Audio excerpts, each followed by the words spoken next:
Bueno, el domingo pasado estuvimos hablando de ese final que tiene la vida de placer. Esa vida que yo pienso que es un camino que se comienza. Es bueno que nosotros entendamos la parte de la disipación económica, porque en muchas ocasiones nosotros estamos pensando en las situaciones en que se encuentran muchas personas cuando le empezamos a predicar. Y tú empiezas a predicarle a alguien y lo ves tan miserable, no tengo otra palabra para describir, o sea, lo ves tan miserable, y uno pues quisiera sentir cierta compasión, pero hay algo que no te permite tener esa compasión. Y lo que no te permite tener esa compasión es precisamente el hecho de que estás viendo una historia. A mí me gusta siempre escuchar la historia de cada individuo. O sea, cuando te encuentres cualquier situación, alguien que te diga, por ejemplo, tengo problema con mi compañero de trabajo, pídele que te cuente la historia, cómo comenzó ese problema. Porque yo he visto que se cumple lo que dice la palabra. Hay caminos que al hombre le parecen derechos, pero su final es camino de muerte. O sea, muchas madres después dicen, mi hijo me salieron malos. A ver, pero ¿cómo que te salieron malos? A ver, déjame ver, ¿nacieron grandes o nacieron chiquitos? No, nacieron chiquitos. ¿Y cómo se volvieron malos? Entonces ahí empezar a conversar hace que las personas se vayan responsabilizando de sus actos. Porque magia no podemos usar. La magia no existe. Las personas tienen que ser responsables de sus actos y automáticamente tienen que ser responsables de cambiar esos actos para que cambien también sus entornos. Si no cambian sus actos, no van a cambiar sus entornos. Lo digo porque en el libro, bueno, en los evangelios se habla del hijo pródigo. El hijo pródigo es el que coge la parte de la herencia y se va. Y lo disipa todo. Y una vez que está en total miseria, se da cuenta que tiene que arreglar el asunto. ¿Cómo interioriza él esta situación? Yo creo que es algo que nosotros podemos pensar, disculpen, es algo que nosotros podemos pensar para trabajar con las personas. O sea, dice que se da cuenta de su miseria. O sea, entiende lo que está pasando. Interioriza que en la casa de su padre las cosas son diferentes. Y él dice, voy a volver. Pero te das cuenta que él dice, voy a volver sin exigencia. Voy a volver entendiendo que yo fui quien la regué. Es una parte importante en la vida cuando nosotros estamos trabajando con estas personas que han regado toda su vida. La gente tiene que entender que son ellos los responsables. No podemos culpar a Dios, porque las personas dicen, ¿por qué Dios permite estas cosas? ¿Qué permite Dios? ¿Qué permite Dios? No es que Dios permita, es que Dios estableció que lo que tú siembras eso recoge. Entonces tienes que empezar a sembrar diferente. Tienes que empezar a trabajar. Este joven, que bueno, siempre se le habla de joven, pero esta persona recapacita y dice, voy a ir a donde está mi padre y le voy a decir, no soy digno de ser llamado tu hijo, acéptame como uno de tus jornaleros. O sea, como diciendo, yo no merezco nada, yo lo disipé todo, lo gasté todo y ahora yo necesito que tú me des una oportunidad. Por supuesto, ustedes conocen la historia del padre que con amor lo recibió y todo esto. Bueno, necesitamos entender, todos aquí, que los caminos tienen finales. El hombre puede escoger el camino que le da la gana, pero tiene que ser responsable con el final de cada camino. No podemos estar disipando nuestra vida para después entonces ir al cielo.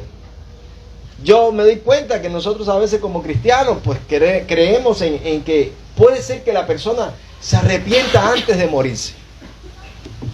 Hay caminos, amados, que son ya caminos de reprobación. Hay caminos que ya se comenzaron y no hay marcha atrás. Y yo lo que necesito que todo el mundo entienda es que no hay nada nuevo debajo del sol. Lo dice la palabra, pero se tiene que entender.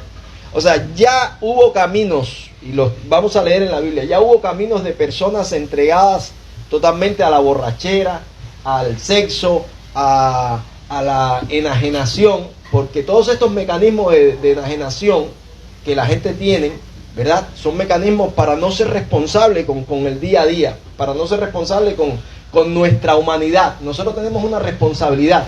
Jesús lo dijo. Y la palabra también nos enseña la responsabilidad que nosotros tenemos. O sea, tenemos que ir, por ejemplo, ir por todo el mundo y predicar el Evangelio. Ya, eso es una responsabilidad. Pero para ir por todo el mundo y predicar el Evangelio, tienes que tú mismo estar viviendo el Evangelio. Pero por otro lado, cuando Dios crea al ser humano, le dice, creced y multiplicaos. O sea, tenemos una responsabilidad de crecer. Y para crecer hay que madurar. Ahora, cuando nosotros vamos a crecer, entendamos nuestra singular vida. Unos años. Los días de nuestra edad son 70 y en los más robustos 80. Unos años nada más de vida y ya, de ahí en adelante, ¿qué nos toca? ¿Qué nos toca? Se acabó todo. Por eso dice, acuérdate a tu Creador en los días de tu juventud, antes que lleguen los días en los cuales digas no tengo en ellos contentamiento. Esa es la responsabilidad. Nosotros tenemos que pasar una etapa que es una etapa reproductiva y tenemos que aprovecharla. Y lo digo porque hay muchas personas que dicen, no, yo tengo que triunfar primero para después tener hijos. Y resulta que cuando triunfa, a la manera de que muchas personas creen triunfar, ya se le hizo tarde para 1.000.000 de cosas. Entonces, porque al final yo creo que eso está en el chip que Dios nos puso. Al final sí todos queremos tener hijos. Es algo que está ahí en el chip. Pero entonces muchas personas dicen, bueno, ahora voy a tener hijos, pero ya se les hizo tarde. Y entonces deciden no tener hijos. Y después, creo que nuestros barrios están llenos de todos esos solterones y todas esas solteronas, solas y solos, tratando de hacerte la historia, y lo más triste es que te la está haciendo en la cola del pan ácido que nos están vendiendo. Contarnos la historia de cuando se graduó en la Unión Soviética. Ajá, y tú lo miras así, ¿y qué? ¿Qué tienes? ¿Quién eres? O la historia del día que le dieron por el trabajo el Moscovich. Para los que no saben lo que es un Moscovich, es un carro ruso muy malo, muy pésimo, que te produce mucho dolor de cabeza, una migraña inmensa te produce el Moscovich. Pero como estamos en un país en crisis, no de ahora, sino de hace muchos años, ¿verdad? De pronto sentirte que te dan un Moscovich es como decir, wow, yo soy un triunfador en mi familia. Pasó el tiempo y todo se acabó. Eso, por favor, Eclesiastés te narra todas estas historias. O sea, los hombres y las mujeres no aprovechan su edad fértil para hacer lo correcto. Quieren disfrutar la vida. Y la vida, caballero, es bastante efímera. Esto pasa demasiado rápido. Entonces, mecanismos de enajenación siempre han existido. Los alcohólicos siempre han existido. Las personas escondiéndose detrás de sus falsos triunfos siempre han existido. La Biblia está llena de personas así, ¿ok? De historias como estas. Las personas, entiéndanlo, que han entregado toda su fuerza al extraño, siempre han existido. Y cuando han querido reclamar y cuando han querido buscar, ya el tiempo se le ha acabado. Por eso es que tenemos que pensar todo lo que las Escrituras nos dicen y saber el placer, el lugar que ocupa. No hay ningún problema, Dios nos ha dado todas las cosas para que la disfrutemos. El placer tiene un lugar en la vida del ser humano. Amén, qué bueno, Dios nos puso eso. Fue Dios el que puso esas glándulas, fue Dios el que puso esas hormonas, fue Dios el que puso toda esa sensibilidad. Fue Dios, porque yo creo en Dios y creo que fuimos creados por Dios. Por tanto, eso está ahí, es bueno, no es malo. Pero se le tiene que dar el uso correcto. Nosotros tenemos otras responsabilidades. ¿Qué pasa? Cuando las personas empiezan a destruirse, empiezan a caer en un estado de negación. Y el estado de negación es ese estado donde tú crees que hay oportunidad, donde tú crees que no tiene por qué irte mal. Yo recuerdo cuando los muchachos en mi etapa de adolescente empezaron a fumar. Yo le doy gracias a Dios porque siempre estaba con el lío del deporte y esas cosas y no fumé. Y empezaron a fumar y yo les dije, no fumen, que después van a coger vicio. Y me dijeron, nada, esto es moneando, esto es jugando, yo lo dejo cuando quiera.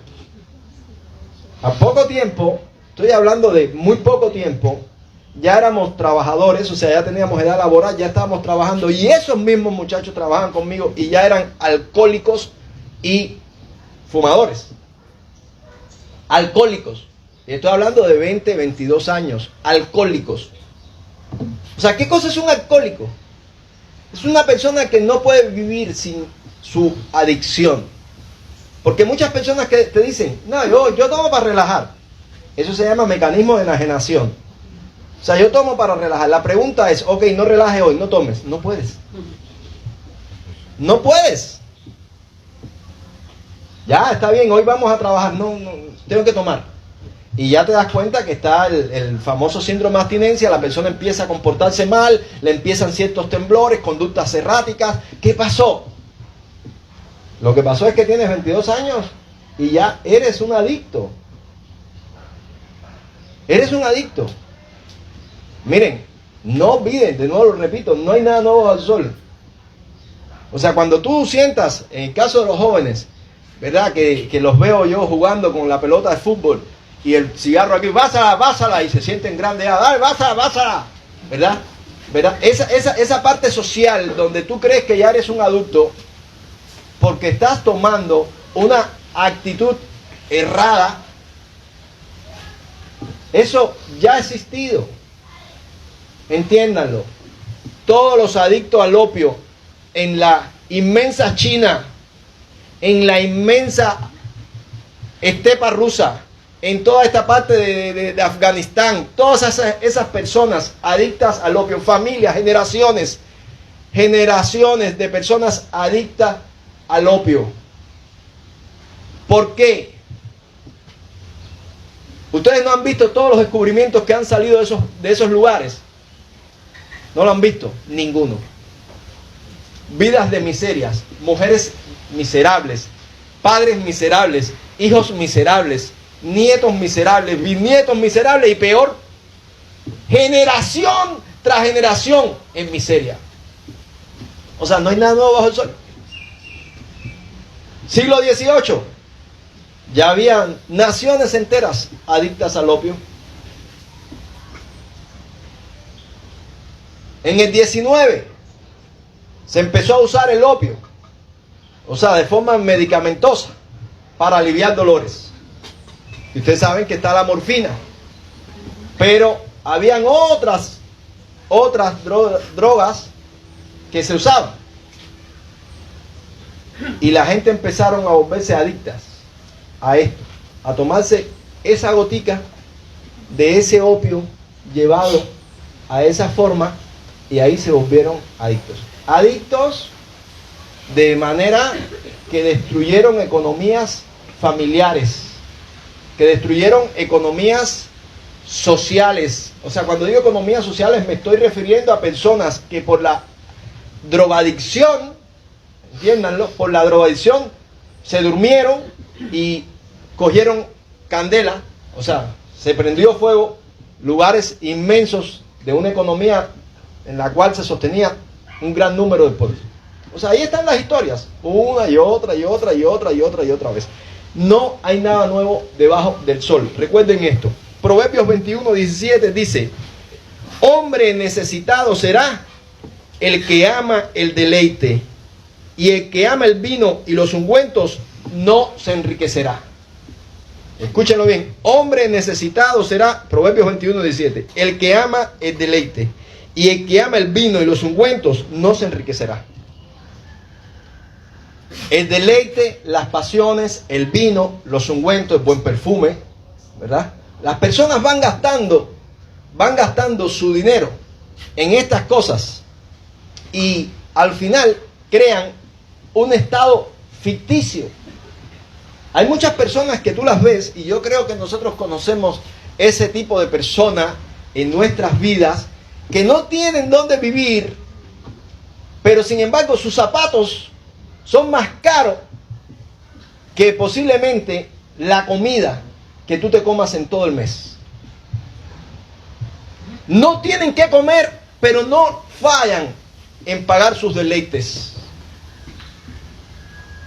Una de las cosas que yo me di cuenta la primera vez que yo fui a México Y lo voy a narrar ¿por qué? Porque nosotros vivimos en una sociedad socialista, donde la sociedad socialista nos empareja a todos, nos mete a todos en un estado de miseria, pero nos da un pan, nos da un arroz y un poquito de chícharo ahí todos los meses. Aparte de que como las empresas son estatales, hay personas que viven de la comida que dan en las empresas.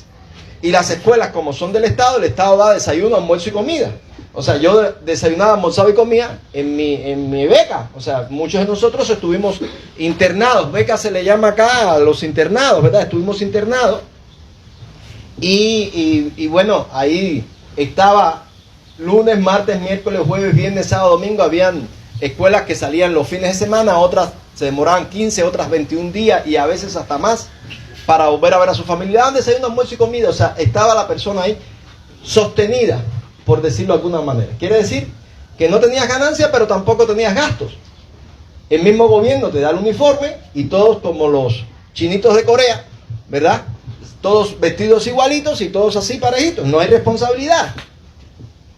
Por tanto, hay cosas que tú no descubres claramente de la conducta humana. Entonces, cuando yo estuve en México, o sea, mi primera parte de que llego allí es a preguntar cómo funciona la sociedad capitalista, porque a nosotros nos habían dicho que el capitalismo era muy malo, y la gente se muere y la gente cae en el camino así muerta, los niños tienen hambre, y bueno, déjenme decirles, sí, vi realidades que yo aquí en Cuba nunca la había visto, pero descubrí otras cosas. Y es la responsabilidad de los padres. Descubrí, por ejemplo, que una familia de clase media en México tiene un gasto X. Y una familia de clase baja en México tiene ese mismo gasto, pero en vicios. Ese mismo gasto, o sea, me llamó la atención eso. O sea, esta familia tiene esta cantidad de dinero o el presupuesto para poder sustentarse este mes. Y esta otra familia coge esa misma cantidad de dinero y se le va en vicio, drogadicción. Vi una cosa. Muchas personas en la central de autobuses, en lo que le llamamos nosotros terminal de ómnibus, ¿verdad? Muchas personas ahí en la central de autobuses esperando que lo contrataran. Ahí estaban, esperando. Uno con una cesta con sus herramientas de albañilería, el otro con su herramienta de plomería. Vi eso. Aparentemente hay un desempleo inmenso, pero también veo en cada lugar que voy caminando se busca empleado, y en los bancos se busca empleado, y en las empresas se busca empleado, y yo digo, ¿y por qué estas personas no están trabajando aquí? Entonces descubrí una cosa, y es que estos individuos tienen adicciones. Entonces, por supuesto, yo voy, hago un trabajo de albañilería, me pagan mi dinero, voy, me emborracho, estoy una semana de resaca, pasando la borrachera, y nadie me bota de ningún lado. ¿Por qué? Porque no estoy en ningún lado. Regreso. O sea, de poder trabajar en un banco, de poder trabajar en una empresa, de poder trabajar en algo establecido, tengo que corregir mi conducta. O sea, tengo que llegar presencialmente todos los días a trabajar. Así que yo no puedo emborracharme hoy y tener una resaca de una semana. No puedo tomar. Y ahí me di cuenta de algo. Algo que no nos cuentan aquí en nuestra gloriosa sociedad socialista. Y es que la responsabilidad del individuo no se puede soslayar. No se puede soslayar. Entonces, ya conociendo yo esta situación que viví en México, porque sí me gusta hacer muchas preguntas. Yo preguntaba. Primero porque, recuerden, está saliendo una persona formada en el sistema educativo comunista, donde todos los días te están diciendo que no, que este es el mejor lugar del mundo, el mundo se está acabando, esto es lo mejor, lo más cercano al paraíso es lo que estamos viviendo nosotros. Entonces, cuando tú sales, tú dices, pero aquí la gente vive, pero aquí esta persona tiene posibilidades y esta no. ¿Qué es lo que pasa? Entonces, esa experiencia a mí se me quedó. Entonces, en una ocasión, mi suegro, que era comunista, digo, era no porque dejó de ser comunista, sino porque se murió. ¿Ok? Estaba hablando de que él antes sufría ante la revolución, él sufría mucho y él pasaba mucha necesidad. Y en una ocasión estábamos mis hijos, yo y él hablando de eso, y yo le hice una pregunta: ¿y dónde estaba tu papá? Y él hablando lo que podía y no podía hacer, la hora de pagar las mensualidades, y volvía. ¿Dónde estaba tu papá? Y él seguía hablando, y yo echando las culpas a la sociedad, y yo haciendo la misma pregunta: ¿y dónde estaba tu papá? Dice: ¿pero por qué tú me preguntas? Yo quiero saber dónde estaba tu papá. Cuando toda esa historia que tú me estás haciendo era real en tu vida, ¿dónde estaba tu papá? Mi papá estaba con su otra familia. Ah, o sea, tu papá tenía 2 mujeres. Tú eres hijo de una maldad de tu papá. La sociedad no es culpable de eso. ¿Ok? No podemos culpar a la sociedad, no podemos culpar a nuestros padres cuando nuestra vida va mal y entonces dice: mi papá tiene de todo y no me da, mi papá es un tacaño. Todas esas cosas que nosotros escuchamos en las administraciones, esos padres que dicen: mi hijo me ha abandonado. No es lo normal. Lo normal es que tú no abandones a tus padres, lo anormal es que tú lo abandones, lo normal es que tú quieras estar siempre con los tuyos, cerquita, crear ese estado de protección, pero tienes que entender que existen historias. Existen historias. Fornicación, vino y mosto, dice la Biblia, quitan el juicio. O sea, tus actos de pasión, de deleite, te llevan a un estado de estupor en los cuales tú no te das cuenta que un día vas a envejecer. Un día no vas a tener esa carita, ni ese cuerpecito, ni esa piel. Un día todo eso se va a acabar. Porque el mundo pasa y sus deseos. Y ese día, cuando ya no sirvas para nada, como no sembraste correctamente, no vas a tener a nadie a tu lado. Entonces vamos a echarle las culpas a la sociedad. Por eso dice el texto, lo vuelvo a leer, escúchenlo bien: hombre necesitado será el que ama el deleite, y el que ama el vino y los ungüentos no se enriquecerá. Hombre necesitado será el que ama el deleite. Nosotros sabemos cuando llegamos a un lugar cuánto vale una cerveza, y sabemos cuánto vale una botella de ron, y sabemos cuánto vale un trago, ¿verdad? Y a nosotros nos buscan mucho en este país por el hecho de que si nosotros vamos a un lugar con todo incluido, la gente quiere nuestra cerveza, quiere nuestra bebida. Oye, ustedes no van a coger los tragos, ustedes no van a coger esto, ustedes no van a coger lo otro. Entonces, somos muy económicos. Y cualquiera puede decir: pero qué bobo, coge esto. Es que nuestra abstinencia nos mantiene siempre en un estado de economía. El cigarro. Nosotros no fumamos. Sacamos el vicio de nuestras vidas el día que nos convertimos. Lo sacamos de todos los vicios, todos los vicios.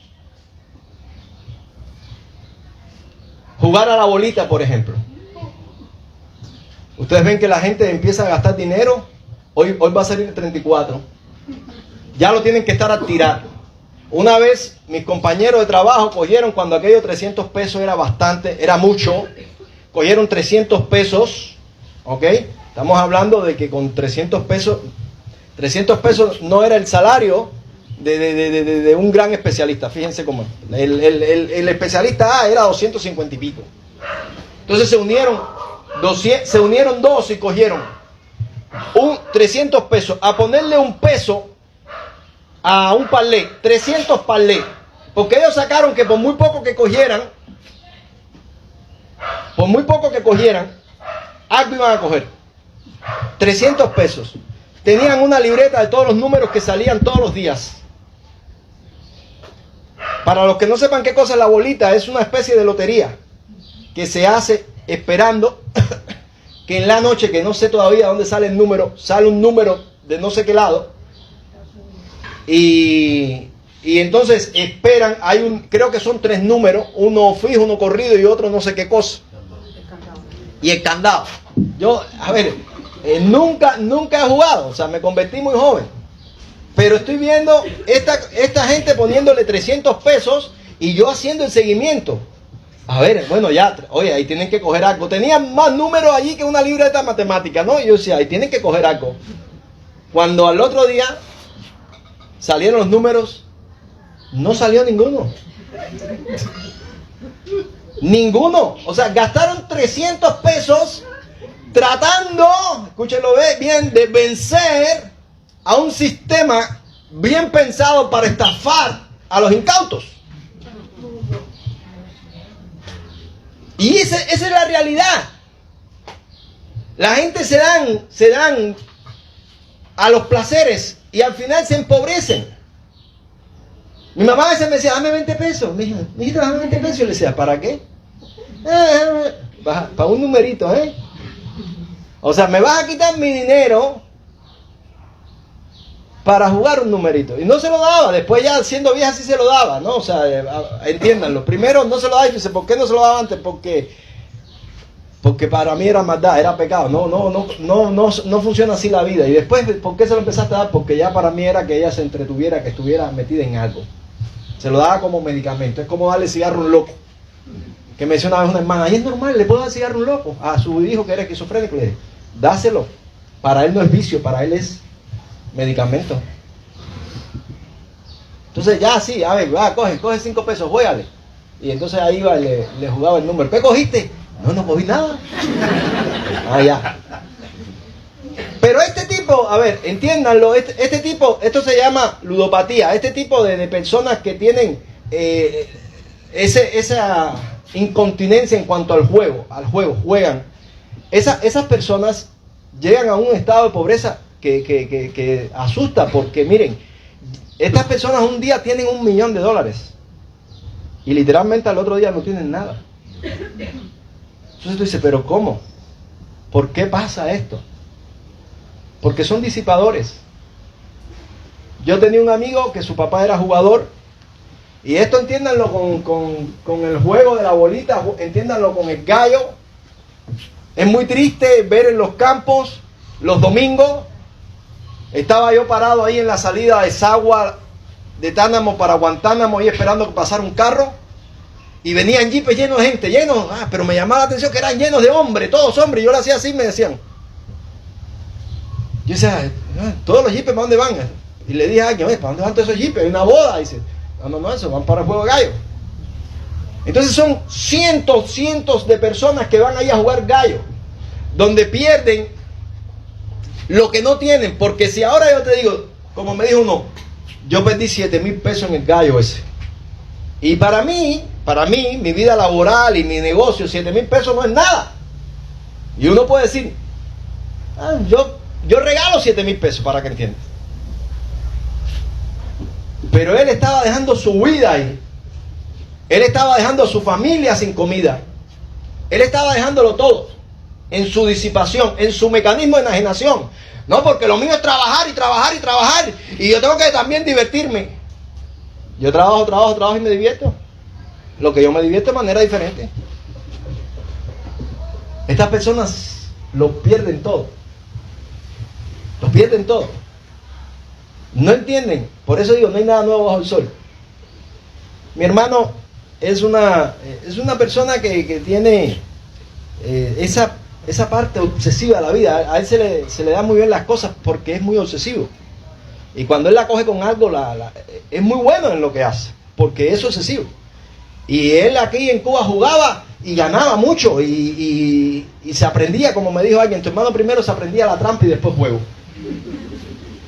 Y así estaba siempre en todo. Yo llegaba y me decían, oye, tu hermano no, en esto es el mejor.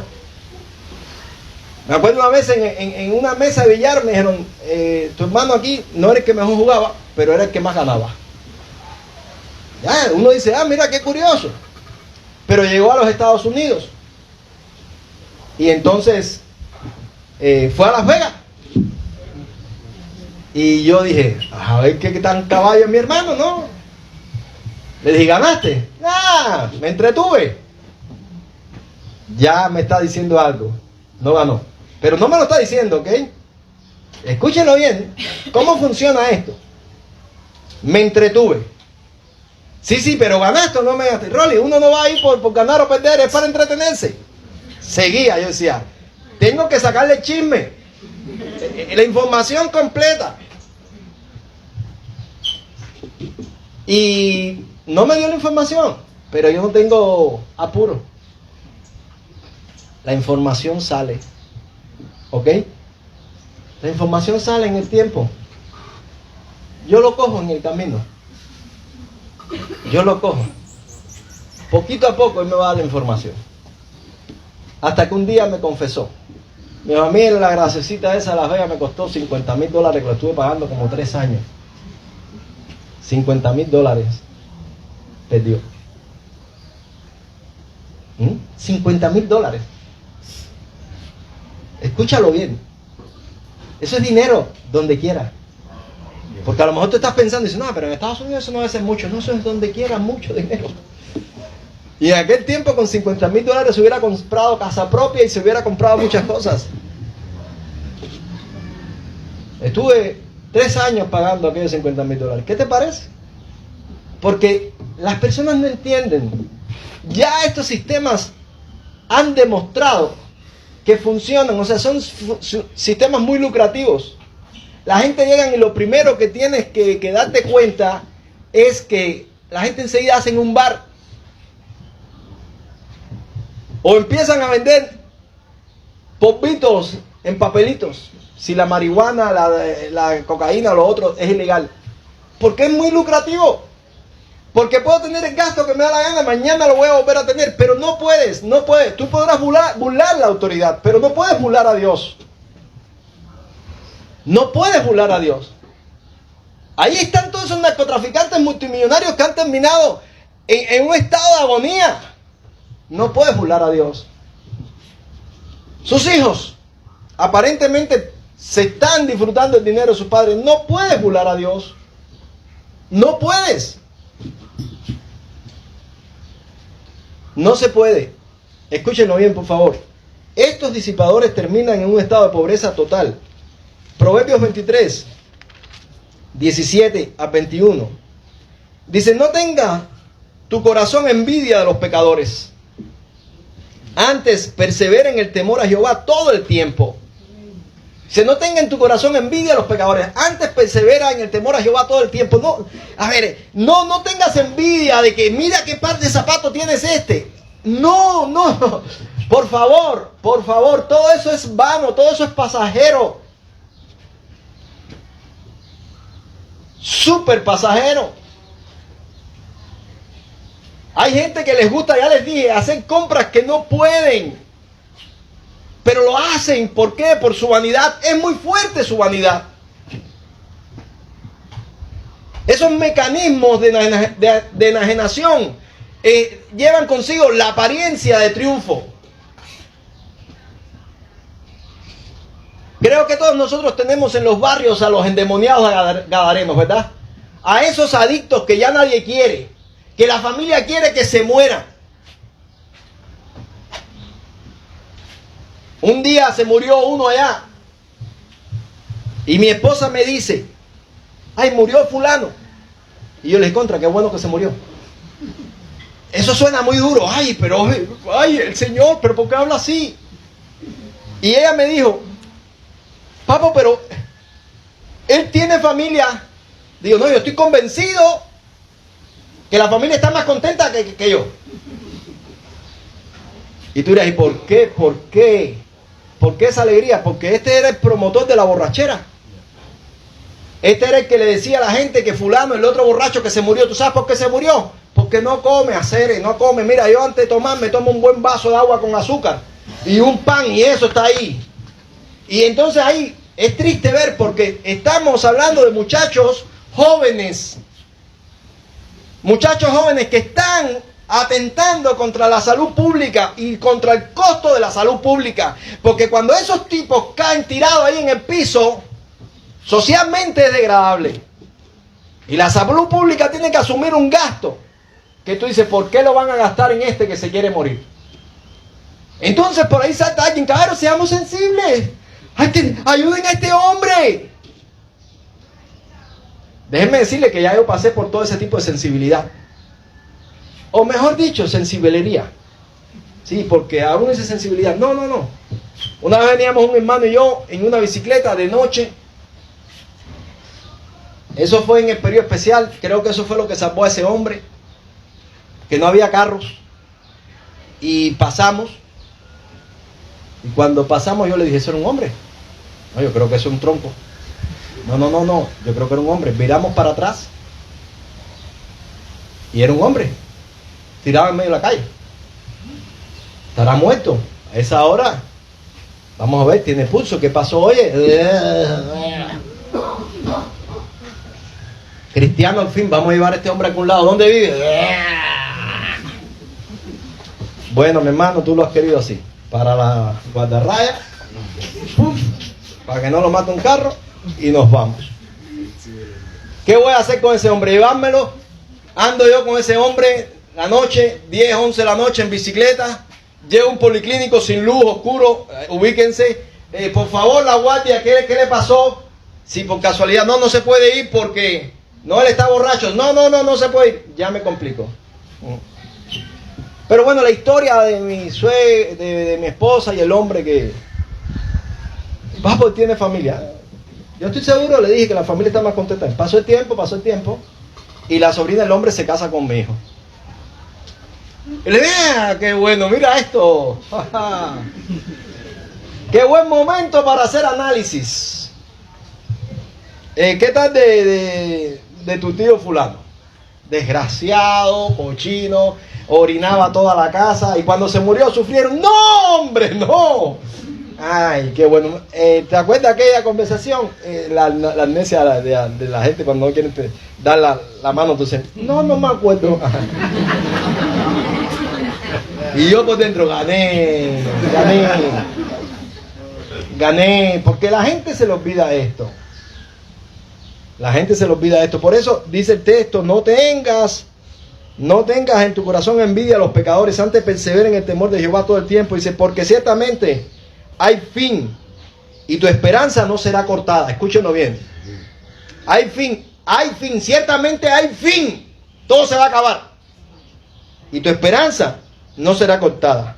Y esta parte la tenemos que recordar nosotros siempre. Tu esperanza no será cortada. Y después sigues leyendo y dice, oye, hijo mío, y sé sabio, y endereza tu corazón al camino. No estés con los bebedores de vino, ni con los comedores de carne, porque el bebedor y el comilón empobrecerán, y el sueño hará vestir vestidos rotos.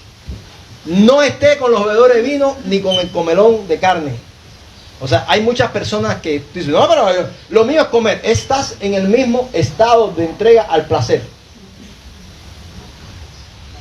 Yo escucho mucho, o sea, nosotros tenemos culturas, y esas culturas nos dicen realmente la decadencia de las regiones. Y yo recuerdo una frase que se quedó entre nosotros, los jóvenes, no éramos cristianos, porque de Oriente empezaron a traer una cantidad de jóvenes tremenda acá a trabajar en los contingentes. Pero todos esos orientales llegaban y tenían una intemperancia violenta. Y se querían acostar con todas las mujeres del barrio. Y querían echarse a las viejas del barrio. Y así era. Porque la merma, la que nadie quería, ellos se la llevaban para el contingente.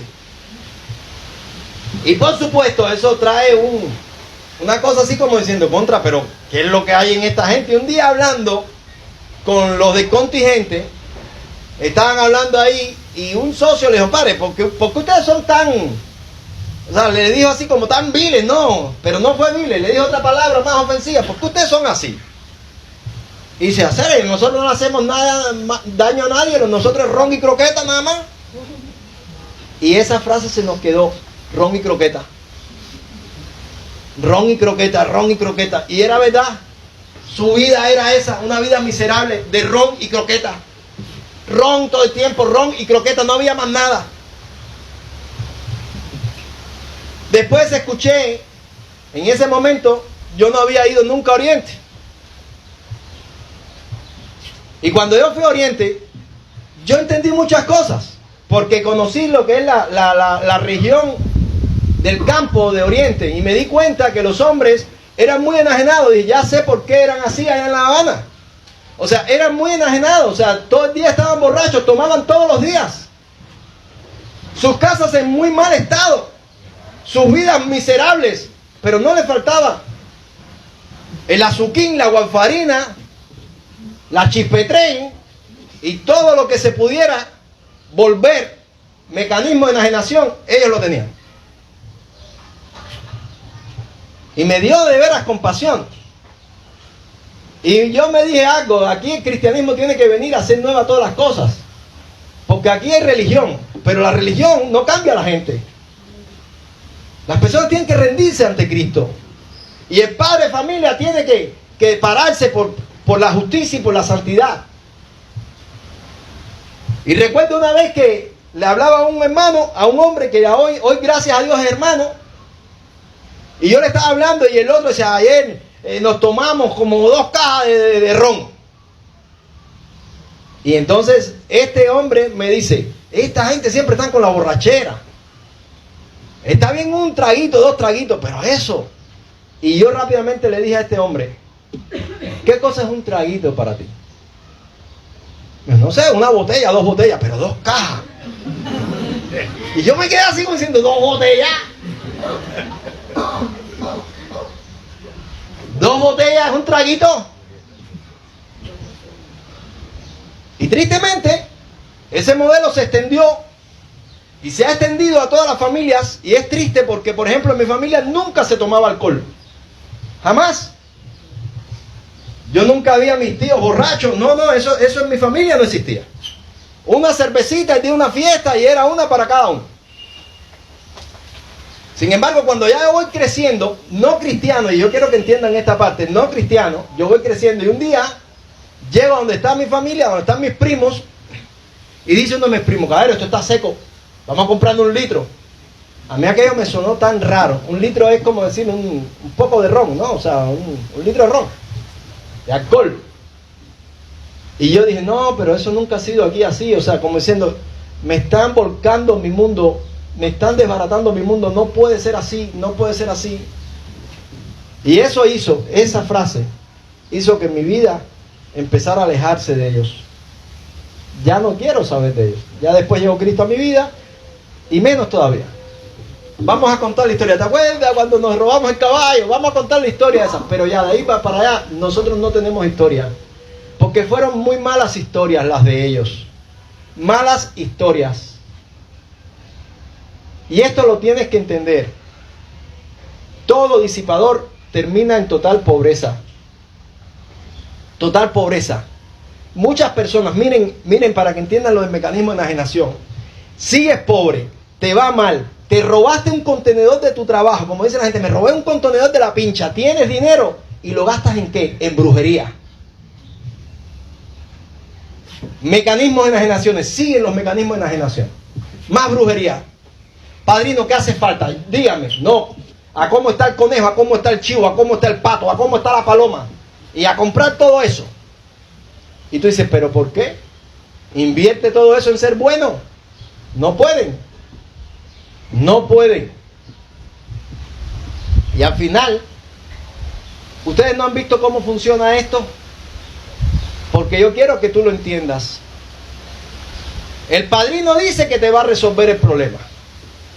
Pero cuando tus problemas se van agudizando y los puedes afectar a ellos, el padrino te da el bate, te dice, no vengas más. Porque ya te convertiste en un alcohólico, porque ya no eres nadie, porque tu vida no cambió y ya tú no tienes ni sapo para darle. No paloma ni caballo, ni un sapo le puedes llevar. Cuando el bebedor quiere meterte a ti en su vida miserable, te da el trago. Tómate, date un trago. No, chicos, date un trago. Cuando ya te vuelves un alcohólico como él, lo veo yo, o lo veía cuando vendían ron en la bodega, se compraban el ron y se lo escondían. Porque en la esquina estaban todos los picados, los chupasangre ahí esperando. Oye, ¿qué compraste? No, yo nada. Y salían así, mira, para ir para allá, para no compartir. Y venían esperando, oye, ¿quieres que te ayude? Me ponía yo a recoger un poco de escombro y venían ellos rápido. ¿Quieres que te recojamos en el escombro? No. No quiero. No quiero ese tipo de vida al lado de mí. Eso es merma. Hay personas que usan a los borrachos. Venga, límpienme aquí, yo le doy cualquier cosita. Eso es merma. Después esos mismos borrachos vienen y te roban. Esos mismos borrachos te crean un caos. Esos mismos borrachos son unos malditos. Y tú dices, nada, pero son buenas personas. No son buenas personas. Si fueran buenas personas, no hicieran eso. Lo mejor, como dice el eslogan, es no empezar. Eso es lo mejor. Pero te voy a decir como me dijo una vez una tía. Ay, mijo, ora por tu primo, que está hecho un borracho perdido. El primo de Gaby de mi casa, ¡prima! Y yo le decía a mi esposa cuando eso, no le abras. Papo, ¿no le damos comida? No. No le des nada, porque si le das una vez, va a estar todos los días metido aquí. No le puedes dar nada. ¡Primo! Tenía una voz él que contra para predicador hubiera sido bueno. ¡Prima! ¡Ya no me quiere! Esa es mi madre. Entonces, estaba ella pidiéndome que orara por el primo. Y dice el papá del primo: el problema es que Damián no sabe tomar. Porque mira, yo cojo mi caneca y me meto en mi cuarto y me tomo mis traguitos y ahí me quedo dormido. Pero él no, a él se le va para la cabeza. Digo, aquí está el maestro. Aquí está el maestro. Que disfruten. Yo no sé, fíjense, si esa gente todavía está en vivo. No sé nada de esa gente. No quiero saber. Nunca más fui a ver esa casa. Jamás. No me interesa. No me interesa. Oye, pero qué mal primo eres. Se acabó. Yo no voy a asumir estas cosas. Escúchenlo, por favor. Escúchenlo. No hay nada nuevo debajo del sol. Generaciones de adictos al opio. Ya, ahí están. Todavía están. Ahí están. Los misioneros llegaron a la China continental. Y cuando llegaron allí, lo primero que dijeron es: para que esta gente se conviertan, tiene que haber un milagro. No se convierten, ¿ok? No se convierten. Se convertían las mujeres. ¿Por qué se convertían las mujeres chinas? Por el sufrimiento. Estas personas no tenían la capacidad de reflexionar, no tenían la capacidad de decir: contra, le va mal a mi familia, estoy destruyendo a mi esposa que es buena. Ellos no tienen ninguna capacidad para eso. Ellos tienen que convertir toda su miserable vida en un punto de satisfacción. Y todo el mundo tiene que estar en función de eso. No hay nada nuevo bajo el sol. ¿Te gustan las buenas perfumas? Las buenas perfumas. Aquí dice que el ungüento también. O sea, eso de la buena perfuma. Estoy usando la frase que dice la gente: tremenda perfuma. A ver, yo pregunto: ¿tú tienes tanto dinero como para comprarte un perfume tan caro? ¿Lo tienes? No. ¿Por qué haces ese gasto? No estoy hablando de higiene. Estoy hablando de vanidad. Escúchenlo bien. Aquí todos hemos resuelto por muchos años con Bonabel, una colonia muy barata, que yo me la echaba y todo el mundo me decía: qué rico tú hueles. ¿Ok? Y lo otro es: nunca he comprado perfume. Ni colonia, no he comprado nunca. Y eso, no sé, eso me lo compraba mi abuelo y me decía: échatelo. Mi mamá: tómate, te compré esto, gracias. Y es como la camisa de cuadro, que la gente viene y me la venden. Y, oye, ¿quieres comprar camisa de cuadro? Y yo le digo a la gente: ¿y por qué tú crees que voy a comprar camisa de cuadro? No sé, porque como tú siempre andas en camisa de cuadro, porque me la regalan. Me la regalan y me las pongo. Me regalan el perfume. Oye, a él parece que le gusta el Bonabel. Vamos a regalarle un Bonabel. Venga, Bonabel, me he hecho Bonabel. Y cualquier cosa, me he hecho cualquier cosa, entiéndanlo. ¿Por qué? Porque estas son cosas demasiado pasajeras. Demasiado pasajeras. Y parece que no, pero sí son mecanismos de enajenación. Y yo me he dado cuenta que cuando tú estás vacío aquí, quieres llenar por fuera. Me he dado cuenta que cuando tú tienes poquitas cosas aquí, quieres sacar mucho de aquí. Por eso dice la Biblia que no falta pecado en la voz del necio. Y la gente van hablando. Por favor, yo quiero que ustedes observen al mundo, porque el mundo se está deshaciendo.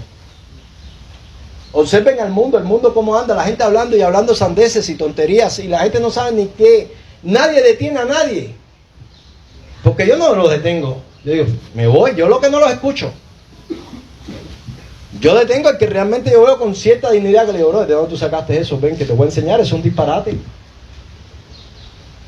Pero la gente empiezan a vivir este tipo de cosas. Volvemos a Proverbios. Dice el versículo 29 del capítulo 23. Proverbios 29. Dice, Proverbios 23, versículo 29. Dice, ¿para quién será el ay? ¿Para quién el dolor? ¿Para quién las rencillas? ¿Para quién las quejas? ¿Para quién las heridas en balde? ¿Para quién lo amoratado de los ojos? Dice, para los que se detienen mucho en el vino, para los que van buscando la mistura. No mires al vino cuando rojea, cuando resplandece su color en la copa.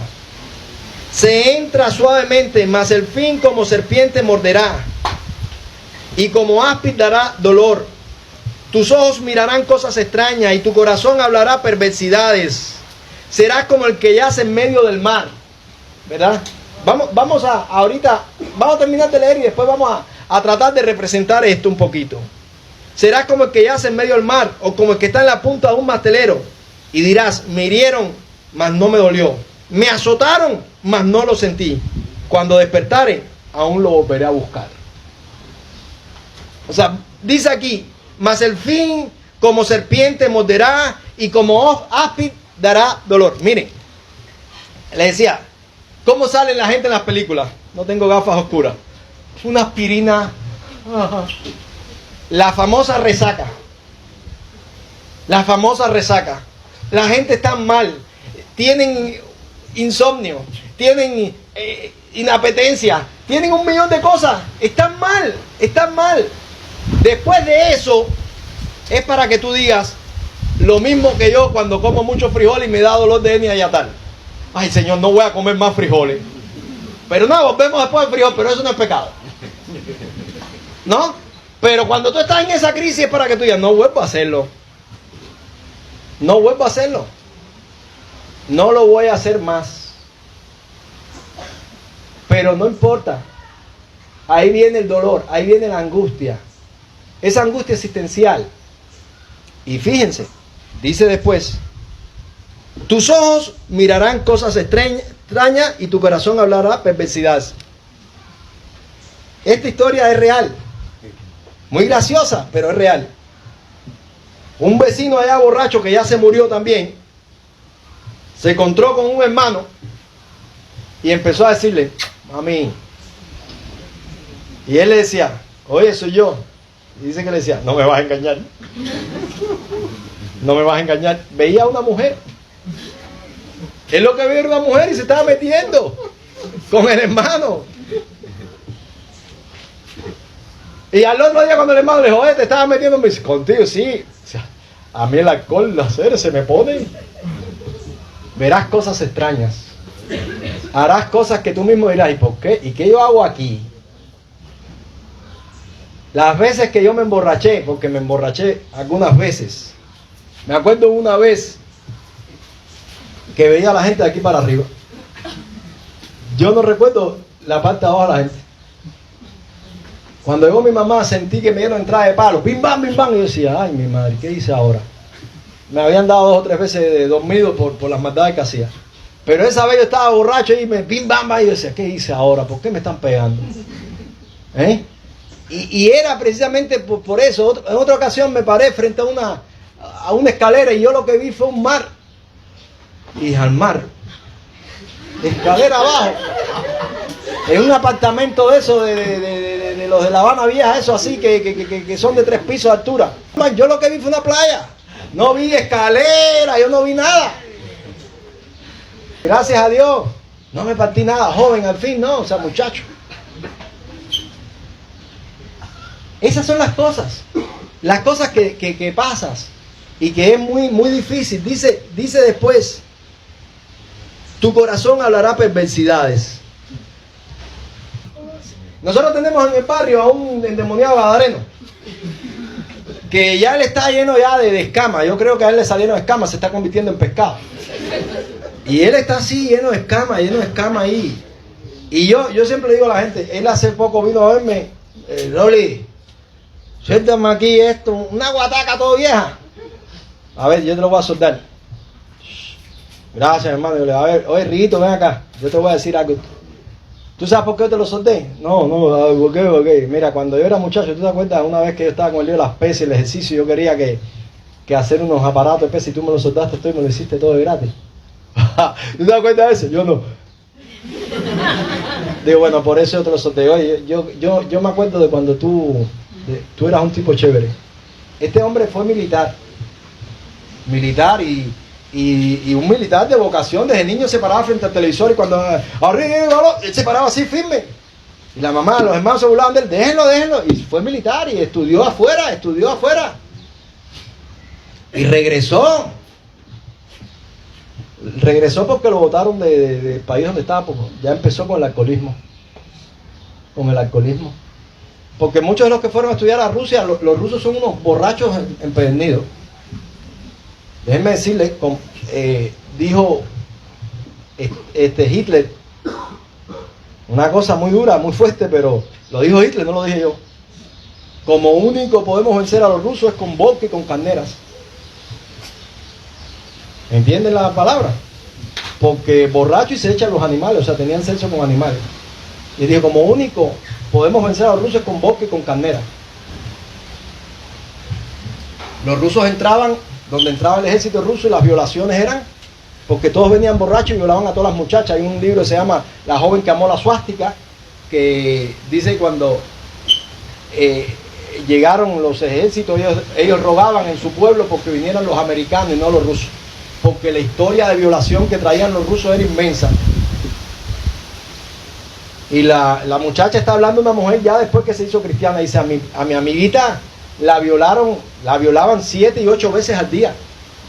Y dice, la suerte mía era que yo era un fleco que una vez fui a defender a mi amiguita. Y dice que el ruso le dijo, te violamos a ti también, así como está de fea. Y dice que no puedo defenderla. Dice, pero a mi amiguita la violaban todo el día borracho, esa gente, borracho. Si los que se acuerdan de los rusos cuando estábamos en los años 70 aquí, los rusos siempre olían a perfume, ¿se acuerdan? Pero no porque se lo echaban, se lo tomaban. ¿Ustedes se acuerdan los más viejitos? Porque yo sí conviví con los rusos. Se tomaban las colonias, se tomaban los perfumes. Todos esos soldados rusos que venían aquí, que nosotros los vimos porque, a ver, esas eran nuestras historias con los rusos, ¿verdad? La gente, no, porque los americanos se subieron arriba de la Estatua Martí. Yo no vi a ningún americano arriba de la Estatua Martí. Yo sé que cuando llegaba la bombita de los rusos allá donde vendían el helado, decía, se acabó el helado. Ahí llegaban todos esos rusos ahí, borrachos todos, dame 20 helados, 30 helados. Ahí decía, pero estos rusos no tienen helado en Rusia, ¿o qué? Esa era su vida. Entonces la gente salía de aquí a pasar el ejército allá o a hacer escuelas militares allá y llegaban alcohólicos. Y este hombre que le estoy hablando llegó alcohólico aquí. Y cuando él comenzó, mi mamá le consiguió trabajo donde ella trabajaba y primero un hombre bueno, o sea, ahí empezó a trabajar.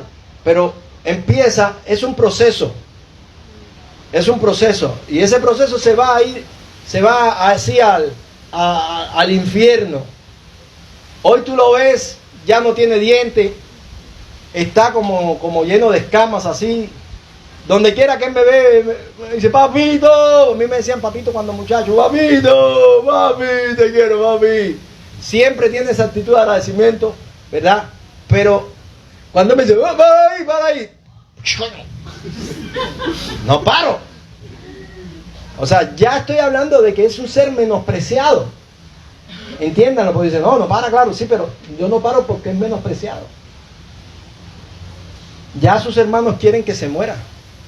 Ya le dieron un lugar afuera ahí para ver ahí, a ver cómo vive. Ya no le quieren cocinar. O sea, no es nada lindo, ¿entienden? Es triste. Es triste. Miren cómo dice después. Será como el que yace en medio del mar. Ustedes saben por qué es eso, ¿verdad? El vaivén del borracho. Ahí, ¿a dónde vas? Y dice después, o como el que está en la punta de un mastelero, allá arriba. Es difícil, muy triste. Pero en todo esto hay un análisis que yo quiero que ustedes lo entiendan. Y es que ellos siguen pensando. Ellos siguen analizando y ellos siguen diciendo contra esto no es bueno, pero siguen haciéndolo. Dice, y dirás, me hirieron, mas no me dolió, me azotaron, mas no lo sentí. Cuando despertare aún lo volverá a buscar. Ellos sí razonan. Una ocasión,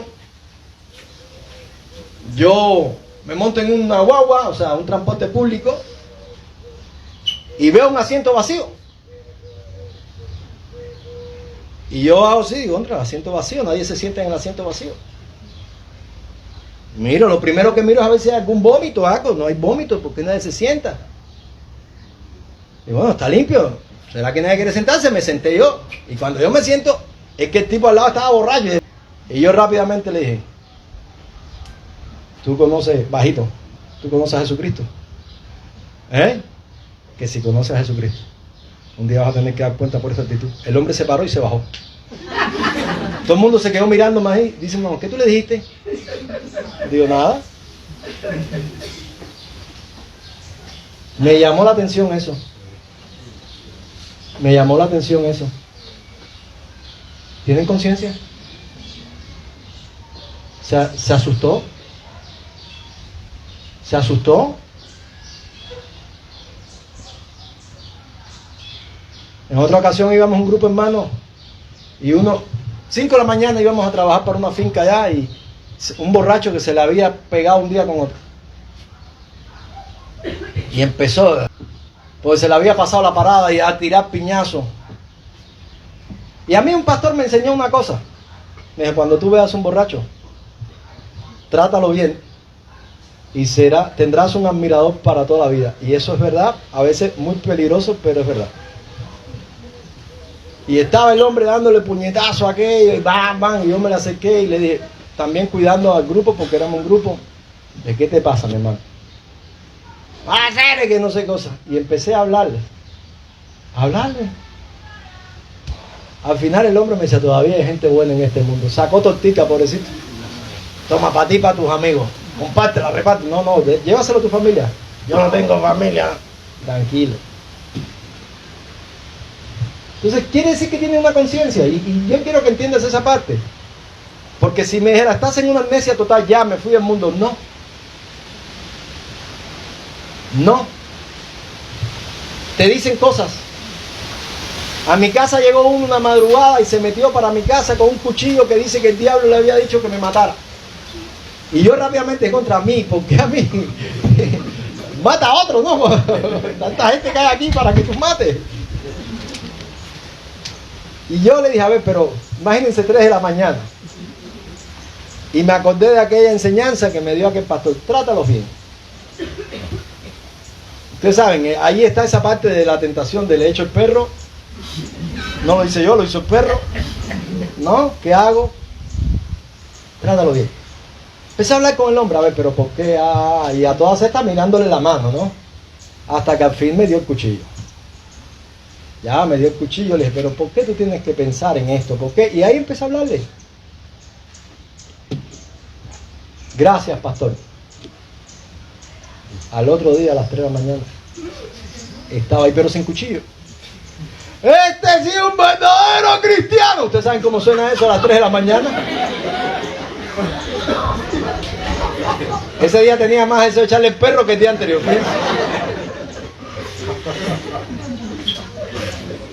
Este es mi hermano, que este reparto lo sepa, que lo haga, lo voy a matar. Y yo decía, ay, mi madre, qué mal momento. Es difícil, porque aquí en este caso yo no le sentía aliento etílico a este muchacho. ¿Saben por qué, verdad? Porque era droga lo que tenía. Entonces estaba drogado. Entonces es el mismo evento, porque uno dice, pero bueno, la Biblia no habla nada de la cocaína, ni de la marihuana, ni de la heroína. Entiéndanlo, mis amados. Los mecanismos de enajenación siempre han existido. La gente se van enredando y se van enredando y se van enredando y llega a un estado que no tiene salida. O sea, hay un estado irreversible. Y tú dirás, bueno, ¿y si se salva? ¿Se salvará? Yo les aseguro que difícilmente se salven. Y ahí ponme en la lista de los que no tienen fe, de los que no conocen a Dios, pero también ponme en la lista de los que llevan más de 30 años de vida cristiana predicándole a estas personas, llevándolos a un estado de convencimiento, entendimiento, admirado y respetado por estas personas, ok, muy importante, y no pueden ver a Cristo. Ponme en esa lista también. Ponme en esa lista. Porque son caminos, mis amados. Son caminos. Y termino con este salmo, que es el Salmo 34, 21, para allá eso. Matará al malo la maldad. Matará al malo la maldad. Esta es la realidad de estas personas. Esta es la realidad de los placeres. Esta es la realidad de los placeres fuera del lugar, de los comelones. Porque hay personas que son muy intemperantes, por eso dice comelón de carne. Personas muy intemperantes. O sea, el comelón de carne, entonces quiere también beber vino. A veces nosotros vemos cosas que parecen bonitas y uno dice, ay, qué lindo. No es tan lindo. Por ejemplo, el gaucho argentino, pues che, esta gente come en sus carnes. No es así. Escúchenlo bien, por favor. Estuve ahí con ellos. Son personas entregadas al pecado tremendamente. Son personas asesinos. Es como el cowboy. Ay, los cowboy, qué lindo, Billy el niño, fulanito mata a 7, el otro. No. Miren, si ustedes quieren en sus barrios, en sus pueblos, a los vaqueros de hoy en día, que andan sin dientes y borrachos todo el día, eso es un cowboy. Porque esa es la palabra en inglés, vaquero. Eso es un cowboy. Cuando tú vas a los rodeos, toda esa gente andan tomando todo el día. Todas esas personas andan en mecanismo de enajenación. Eso lo tienes que entender. No es bonito. El cristianismo tiene que llegar y cambiar esos estándares. Dulce es el sueño al obrero, coma mucho, coma poco. Cuando tú eres un hombre de trabajo, tú vives feliz. Y quiere decir que cuando tú vienes a dormir, duermes placenteramente. Y cuando vas a comer una comida, ¿qué pasa cuando hay hambre? Todo sabe bien. Pero si tú no trabajas, no puedes tener hambre. Si no tienes sed, tomar agua, tomar algo es desagradable. Entonces tú ves la gente tomando las laticas de cerveza, empiezan a tomarse una cerveza, tú te puedes tomar una cerveza. La segunda ya te sabe orine. La segunda no te sabe bien. Y la tercera se te calienta en la lata. Esa es la historia. Así. ¿Por qué lo digo? Porque lo estoy viendo. Estoy viendo las conductas. Cuando yo era muchacho, mi hermana se casó con un hombre y todos estos hermanos eran hijos de un militar de la Sierra Maestra y tenían posiciones y trabajaban, estoy hablando en los años 80, y trabajaban todo con dólares. Y las fiestas que habían ahí, cuando en Cuba no tenía nadie dólares, ellos tenían dólares. Cuando nadie podía comprar cositas, había que hablar con ellos para que ellos te compraran. Ellos podían comprar en la diplotienda. ¿Ok?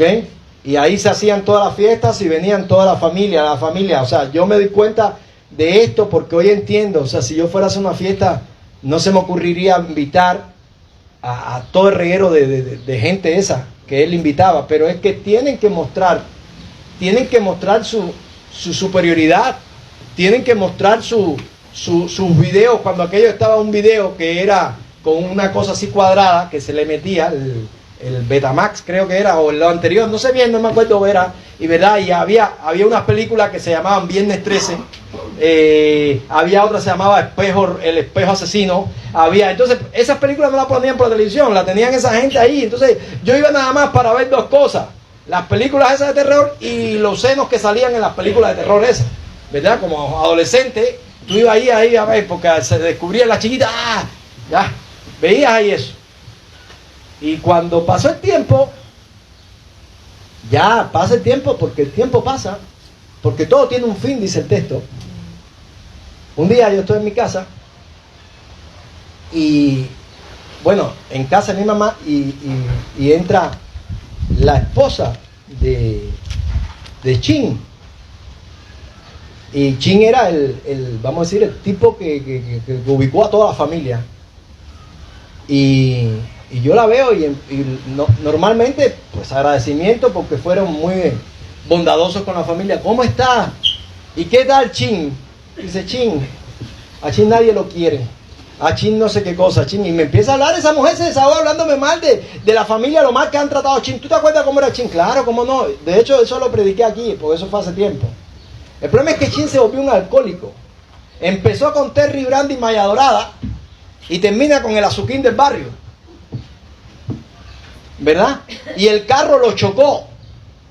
Y después que lo chocó, ya no trabajas en la embajada, ni en la diplotienda, ni en ningún lado, ni nadie te quiere, ni eres el coronel o el comandante de la seguridad del Estado infiltrado en no sé qué lado. Ya estás solo, ya eres una basura de gente. Y ahí está. Al final, Chin se murió. Chin nada. Así mismo. Chin se murió. Se murió solo, abandonado, sus hermanos no lo querían. Él fue el que ubicó a todo el mundo, el que organizó. Ellos tenían unas casonas grandes y organizó, miren, esta parte es la tuya, todo eso se acabó. Hubo uno que se volvió el malo, Pipito. Pipito se volvió el malo. Pipito era otro hombre, otro viejo, pero Pipito no tomó. Pipito guardó a su familia y Pipito guardó su dinero. Yo no sé si era malo o bueno, la verdad. Estoy hablando de la información que ellos me daban. El asunto fue que Pipito cogió y le dijo a Chin, mira, esto es lo tuyo. Y lo enmarcó, como diciendo, no, ¿por qué? Porque lo vas a destruir todo. Lo vas a destruir todo. Y la familia reclamándolo a la mujer de Pipito, de Chin, no, yo quiero. Y yo lo único que recordaba era de los tiempos de gloria que esta gente tenían, donde venían de todos los lugares a pasar un fin de año aquí. Ahí eran por puercos, cajas de ron, ahí eso eran fiestas, bacanales, todo se acabó. Porque todo tiene un fin, escúchalo bien, todo tiene un fin. Y este es el problema de la disipación. Que Dios te dé entendimiento. Vamos a orar. Padre amado, en el nombre de Jesús, te agradecemos por la integridad y la austeridad que nos has permitido vivir. Gracias por las verdades de tu palabra que nos han quitado los vicios. Gracias por habernos enseñado que no hay nada nuevo bajo el sol, que todo en este mundo es muy repetitivo, y por haber escogido el mejor camino. Muchas gracias. Amén. Amén. Dios les bendiga. Muchas gracias a ustedes por su gentileza.